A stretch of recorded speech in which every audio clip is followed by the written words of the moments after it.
নমস্কার বন্ধুরা, শান্তি রান্নাঘরে সবাইকে স্বাগত। আজকে চলে এসেছি একটি নিরামিষ অথচ সহজ ভোগের আলুর দমের রেসিপি, যা আপনারা যে কোনো পুজোতে ভোগের খিচুড়ির সঙ্গে বা লুচির সঙ্গে এটাকে সার্ভ করতে পারেন। চলুন তাহলে দেখে নিই আজকের এই সিম্পল আলুর দম অথচ সুস্বাদু কীভাবে বানানো যায়। আজকে আলুর দম বানানোর জন্য সবার প্রথমে আমি নিয়ে নিয়েছি আলু। এখানে আমি মাঝারি সাইজের আলু নিয়ে নিয়েছি 5টা।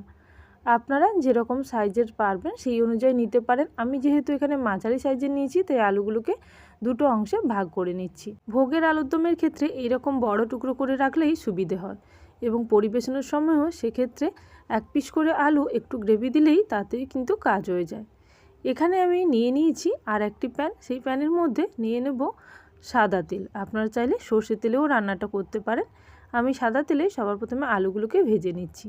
এখানে যেহেতু আমি চন্দ্রমুখী আলু নিয়েছি, তাই এই আলুগুলোকে ভেজে নিয়ে তারপরে রান্না করব। আপনারা চাইলে নর্মাল আলুর ক্ষেত্রে আলুটাকে আগে কিছুক্ষণের জন্য সেদ্ধ করে নিতে পারেন। যেহেতু চন্দ্রমুখী আলু, তাই চন্দ্রমুখী আলু ভালোভাবে সেদ্ধ করে নিলে তারপরে কিন্তু আলুটা ঘেটে যাওয়ার সম্ভাবনা থাকে। তাই এখানে আমি চন্দ্রমুখী আলুর জন্য ভেজে নিচ্ছি, আগে সেদ্ধ করছি না। তাই অল্প লবণ দিয়ে আলুগুলোকে ভেজে নিচ্ছি। এই রান্নাতে আমি হলুদের ব্যবহার করব না, তাই হলুদ দিলাম না। আমি একটি মশলা রেডি করব। তার জন্য এখানে কাঁচা লঙ্কা এবং আদা নিয়েছি 2 ইঞ্চি পরিমাণে, এবং একটি মাঝারি সাইজের টমেটো নিয়ে সেটাকে পেস্ট করে নেব মিক্সিং জারের মধ্যে দিয়ে। এক্ষেত্রে টমেটোর আমি বীজগুলো বের করে দিচ্ছি। তারপরে সমস্তগুলো একটু অল্প জল দিয়ে ভালো করে পেস্ট করে নিতে হবে।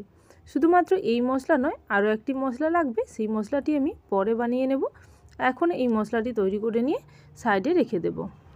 মশলাটি যাতে ভালোভাবে পেস্ট হয়, তাই অল্প পরিমাণে দিলাম এখানে জল দিয়ে মশলাটিকে ভালো করে পেস্ট করে নিয়েছি। এদিকে আলুটাও কিন্তু প্রায় ভাজা হয়ে গেছে। আরও কিছুক্ষণ আলুটাকে ভেজে নেব। আলুটা দেখুন খুব সুন্দর একটা কালার এসছে। আলুর দমের আলুগুলোকে এইভাবে লালচে করে ভেজে নিলে সেক্ষেত্রে স্বাদও কিন্তু ভালো হবে। চাইলে বেশি তেলের মধ্যে এই আলুগুলোকে ছুঁকেও নিতে পারেন, সেক্ষেত্রে আলুটা আরও ভালো টেস্ট হয়। এবার আমি যে মশলা করেছিলাম সেই মিক্সিং জারের মধ্যেই আরও একটি মশলা বানাবো। তার জন্য এখানে 8 থেকে 10টি কাজু নিয়েছি, এবং সঙ্গে 2 টিস্পুন তিল নিলাম। এখানে আপনারা তিলের পরিবর্তে পোস্তও ব্যবহার করতে পারেন, বা শুধু কাজুও নিতে পারেন। এবার এটি পেস্ট বানিয়ে নেব। এদিকে আমার আলুটা কিন্তু প্রায় ভাজা হয়ে গেছে। আলু ভেজে আলুগুলোকে আমি একটি প্লেটের মধ্যে তুলে নিচ্ছি। আলুগুলো এখন মোটামুটি 80% আমি সেদ্ধ করে নিলাম এই ভাজার মধ্যে দিয়ে।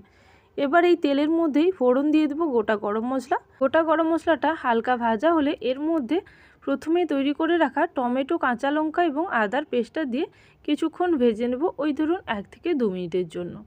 কিছুক্ষণ ভাজার সময় হালকা গ্যাসের ফ্লেমটাকে স্লো রেখে মশলাটাকে ভেজে নিচ্ছি। এই সময় দিয়ে দিলাম অল্প কাশ্মীরি রেড চিলি পাউডার। আপনারা চাইলে যে কোনো লঙ্কার গুঁড়ো দিতে পারেন। যেহেতু আমি কাঁচা লঙ্কা দিয়েছি আর অল্প ঝাল হয় কাঁচা লঙ্কা, তাই আমি এখানে দিলাম কাশ্মীরি রেড চিলি পাউডার কালারের জন্য। এরপরে পরে যে মশলাটা করেছিলাম, এখানে তিল এবং কাজু দিয়ে সেই মশলাটা দিয়ে দিলাম।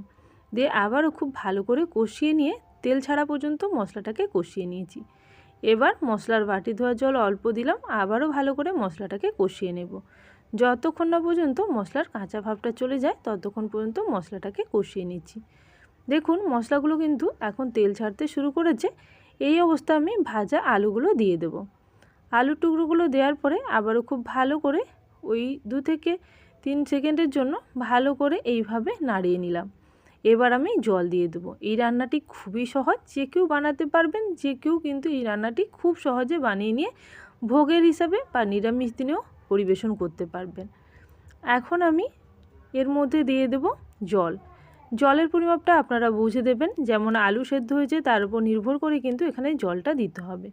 এখানে আমি ওই হাফ বাটি মতন জল দিলাম। দিয়ে আবারও ভালো করে মিশিয়ে নিয়ে এবার আমি অল্প লবণ এবং চিনি দিয়ে কিছুক্ষণের জন্য আলুটাকে সেদ্ধ হতে দেব। এই পর্যায়ে আমি স্বাদ অনুযায়ী লবণ দিলাম। যেহেতু আলু ভাজার সময় বেশ অনেকটা লবণ দিয়েছিলাম, তাই অল্পই লবণ দিলাম, এবং ওই 1 টিস্পুন মতন চিনি দিলাম। দিয়ে আবারও খুব ভালো করে মিশিয়ে নিয়ে ঢাকনা দিয়ে আলুটা সেদ্ধ হওয়া পর্যন্ত রান্না হতে দেব, যতক্ষণ না আলু ভালো করে সেদ্ধ হয়। মাঝে মাঝে কিন্তু নাড়িয়ে নিয়েছিলাম। এবার দেখুন গ্রেভিটা সম্পূর্ণ ঘন হয়ে গেছে এবং আলুগুলো সম্পূর্ণ সেদ্ধ হয়ে গেছে। এবার আমি রান্নার শেষ প্রসেসে চলে এসেছি। এবার আমি দিয়ে দেব অল্প পরিমাণে গরম মশলা দিয়ে ভালো করে মিশিয়ে নিলেই রান্নাটা সম্পূর্ণ রেডি হয়ে যাবে। আমি এখানে এই 1/2 টিস্পুন মতন গরম মশলা দিলাম।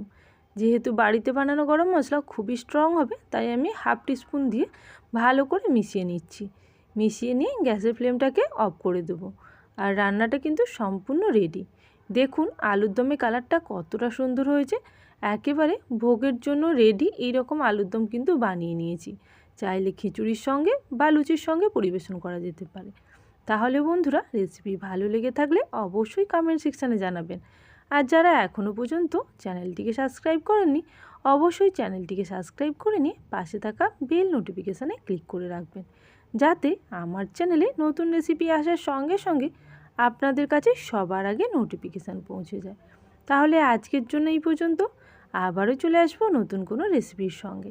ততক্ষণের জন্য সবাই ভালো থাকবেন, সুস্থ থাকবেন। Thank you for watching my video.